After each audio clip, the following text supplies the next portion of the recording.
Ce séminaire, qui est officiellement lancé ce matin, la présence ministre pour l'Environnement, Ressources naturelles et Transport, c'est Joël Morgan. Une voix participation représentant sorti Comores, Kenya, Madagascar, Maurice, Mozambique, Seychelles, Somalie, Sud-Afrique et Tanzanie, qui peut rencontrer le comité qui dirige posé SCLMI et Wayolab. Dear delegates, your task of reviewing progress on the two projects and approving the strategy for long-term management of these critically important coastal and marine ecosystems is highly valued by all of us.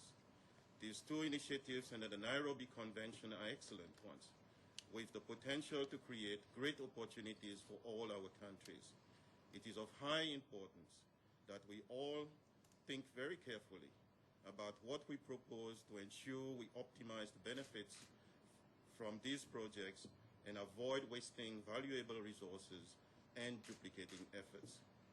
In seeking for solutions, it is of vital importance that we consider strengthening existing structures, institutions, and processes rather than seeking solutions by creating new initiatives which may not necessarily serve our common purpose and goals.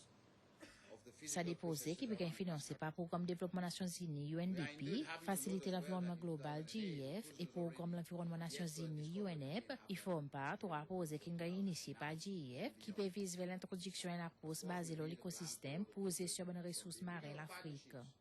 À peu près 58 millions de Simoni vivent sur la côte sanif pays qui peut participer de sa déposée et beaucoup de Simoni dépendent de la récolte de ressources marines pour la sécurité alimentaire, l'emploi, transport et tourisme. Et il estime que sa région fait jusqu'à 26 billions de dollars par an avec des produits et services qui sont gagnés avec l'environnement marin et côtier.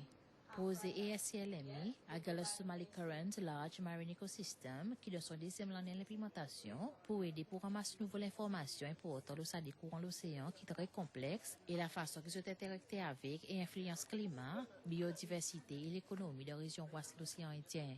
Ça a couvert principalement des gros courants,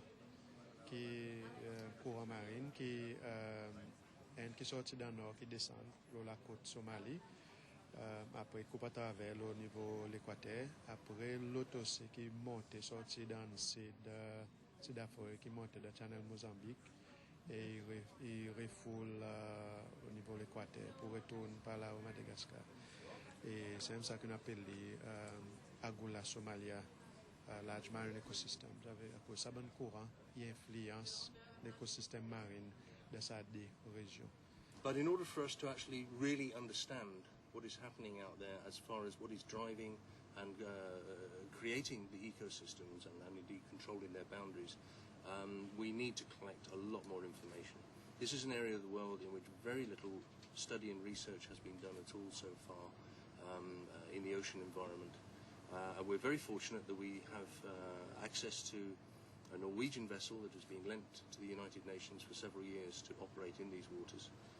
It's a state-of-the-art vessel. We're working out offshore, right out into the Mascarene Plateau, right up north to the northern Kenyan border and right down south to the South African border and indeed along the circumpolar current. So it is a huge area. It's the whole of the Western Indian Ocean. We're gaining a lot of information on the current movements out there and how those affect the whole of the ecosystems. But also, very importantly, we're looking at what we call ocean-atmosphere linkages. This has very important implications in terms of climate change because the southern equatorial current, where it comes in between Seychelles and Mauritius and where it hits the African coast, splits into the Somali and the Agulhas current.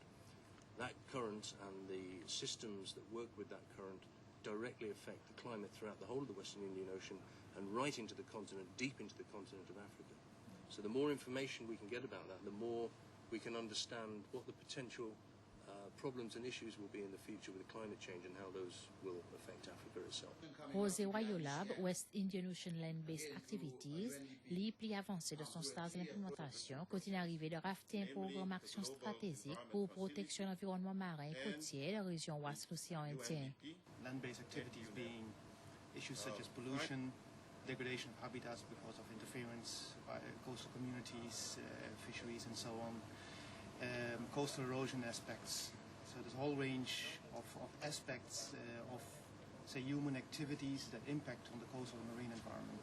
Probably you know that around 80% of pollution comes from the oceans comes from land-based activities. The Wildlife Project was conceived within the context of the Nairobi Convention, being a legal agreement signed by all countries in the region, all 10 countries in the Western Indian Ocean, to jointly manage the coastal and marine environments.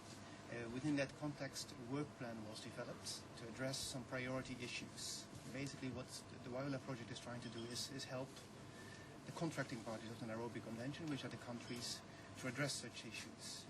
Pendant ce séminaire qui pourra l'escaler 11 mars, les participants pour étudier et analyser l'information qui sont collectées pour être capables ensemble d'améliorer la gestion de la côte et ressources marines qui sont population et l'économie respective, il dépend de là.